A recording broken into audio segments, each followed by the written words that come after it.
We're going to bring in Congressman Barry Moore.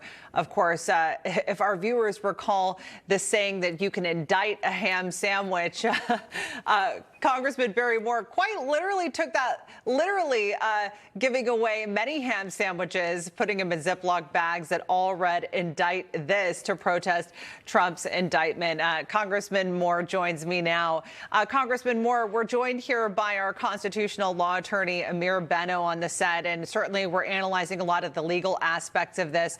Obviously, Congress is demanding oversight when it comes to Alvin Bragg's indictment.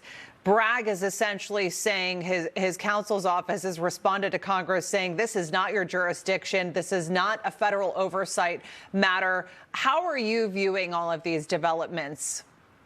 Well, I think we have to respond rather quickly. And, there is an old saying that actually came out of New York that you can indict a ham sandwich. I think it's important that the American people know that you only get to present one side of case in the grand jury, and that's what they've done against Donald Trump. And if it hadn't been for so many times in the past where they said it was Russian collusion, and then when the laptop came out, they said, oh, that's Russian disinformation.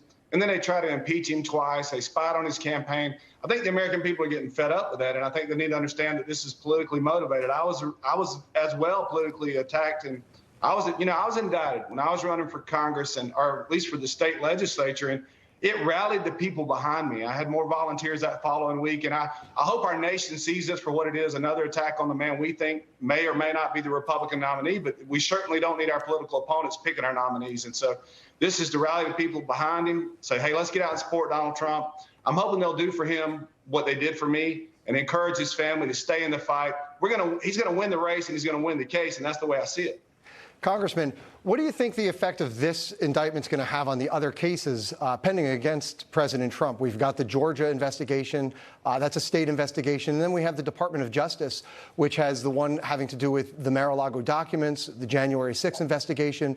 And, of course, then there's the civil side of things, the New York State Attorney General bringing some fraud allegations against President Trump. Do you think that this is going to turn the current a little bit and get people more on Donald Trump's side and somehow change the trajectory of those cases?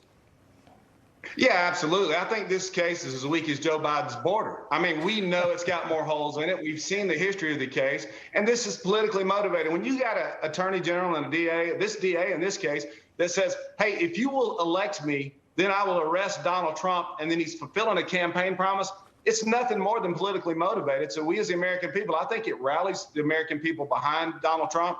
And as a nation, it's not just about Donald Trump at this point. We have to realize that it's about this party being able to pick our nominee to be president of the United States without him being arrested by the opposing side. And I think it's very, very important at this point.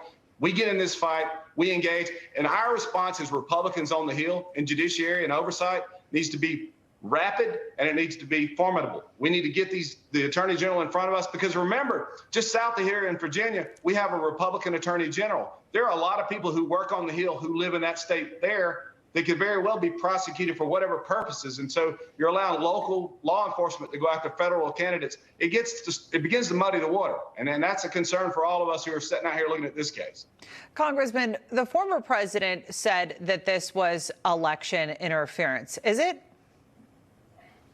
I would say so. It's no different than when they spied on his campaign and then the Russian collusion stuff as he was president when he was running last time. And I really see this as election interference. And I think if you look at the history of the country, y'all mentioned it on the show, not in the history we ever arrested a former president or indicted a former sitting president, especially one who's just announced he's running again. So, yeah, this thing, I'm in the garbage business, guys, and I know a pile of trash when I see it, and that's what this looks like to me. All right, Alabama Congressman Barry Moore, we appreciate you being here. Thank you, sir.